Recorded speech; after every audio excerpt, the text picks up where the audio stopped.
Hello buddies, welcome to our channel ఓచెలియా vlogs. ఏం చూపిస్తున్నాను అనుకుంటున్నారా? వచ్చేసేయండి మీరు కూడా నాతో పాటు అన్ప్యాక్ చేసి చూద్దురు. కానీ చూసారా, office wear bag from Zouk అనమాట. ఈ బ్యాగ్ తీసుకోవాలి నేను ఎప్పటి నుంచో అనుకుంటున్నాను. ఫైనల్గా అయితే తీసేసుకున్నాను. ఇంకా నా కళ్ళలో ఆ ఎగ్జైట్మెంట్ చూడండి. ఆ బ్యాగ్ చూసాక నాకైతే చాలా నచ్చింది. ఈ బ్యాగ్ ఎప్పటి నుంచో తీసుకోవాలనుకున్నాను.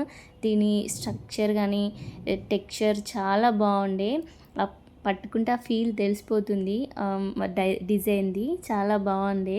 ఆ లోపల వచ్చేసి ఇంకా మనకు 2 కంపార్ట్మెంట్స్ వచ్చాయన్నమాట. ఒకటి ల్యాప్టాప్కి, 2 అడాప్టర్స్, 1 టిఫిన్ బాక్స్ పట్టింది. ఇంకా మధ్యలో నేనైతే ఏం పెట్టలేను, నాకు అవసరం లేదని చెప్పేసి. ఇంకా స్పేస్ కూడా ఉండిపోయింది. ఒక బాటిల్కి సపరేట్ కంపార్ట్మెంట్ ఉండే. ఇంకా నా ఫైల్స్ కానీ నా బుక్స్ పెట్టేసుకున్నాను నాకు అవసరం ఉన్నవి. సైడ్కి ఒక జిప్ వచ్చింది. ఇంకా బయట కూడా బ్యాక్ సైడ్ ఒక జిప్ వచ్చింది. నేను అది మొబైల్, పెన్స్ పెట్టాను. ఇంకా స్పేస్ చాలా ఉండే. అంత పెట్టాక కూడా ఈ బ్యాగ్ అయితే అన్ని పెట్టాక కూడా స్ట్రక్చర్ మాత్రం చేంజ్ కాలేదు. మీకు కూడా కావాలంటే ట్రై